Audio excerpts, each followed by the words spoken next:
Assalamualaikum warahmatullahi wabarakatuh. Nama saya Satu Langgang Bahas Prakoso dari kelas 12 IPS 2. Kali ini saya akan menjelaskan tentang WTO.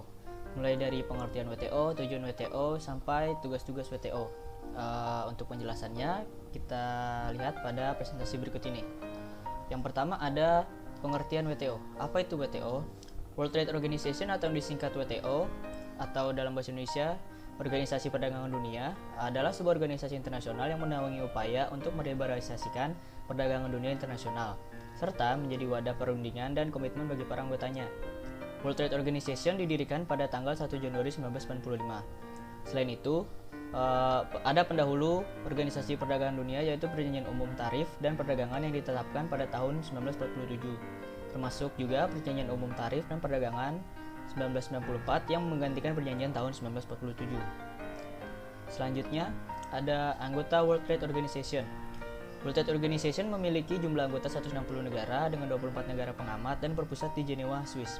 Dapat dilihat pada gambar, 80% populasi negara dunia merupakan anggota WTO. Di situ ada warna hijau sebagai anggota, biru anggota, dan sekaligus menjadi anggota Himpunan Uni Eropa, dan kuning sebagai negara pengamat, merah sebagai negara non-member. Lalu ada hubungan Indonesia dan WTO. Mungkin ini presentasinya sedikit tertutup. Jadi yang pertama ada perundingan di bidang pertanian. Tuntutan liberalisasi pertanian yang diusung WTO mengharuskan adanya penghapusan subsidi domestik, penghapusan subsidi ekspor, dan peningkatan akses pasar melalui penurunan tarif. Yang kedua ada perundingan di bidang aturan atau rules. Indonesia berkeinginan agar aturan-aturan dalam persetujuan tersebut diperbaiki dengan mempertimbangkan kepentingan negara berkembang dalam rangka akses pasar dan perlindungan domestiknya. Lalu ada perundingan di bidang jasa.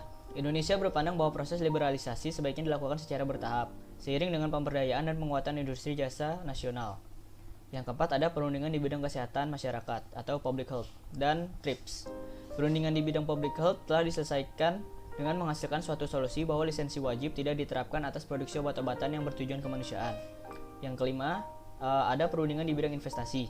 Dalam perundingan ini, Indonesia berpendapat bahwa mengembangkan industri dan pertumbuhan sektor real harus didorong oleh pertumbuhan investasi yang signifikan.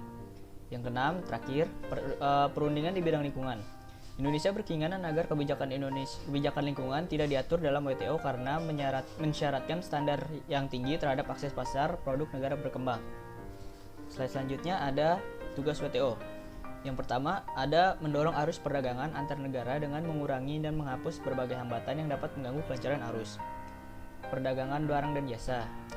Yang kedua, memfasilitasi perundingan dengan menyediakan forum negosiasi yang lebih permanen. Yang terakhir, penyelesaian sengketa dagang antar negara. Yang terakhir ada tujuan WTO. Organisasi yang didirikan pada 1 Januari 1945 ini bertujuan untuk mengurangi tarif dan hambatan perdagangan lainnya, yang diharapkan akan memajukan ekonomi dan meningkatkan taraf hidup masyarakat. Sekian yang dapat saya sampaikan, kurang lebihnya mohon maaf apabila ada salah-salah kata. Wassalamualaikum warahmatullahi wabarakatuh.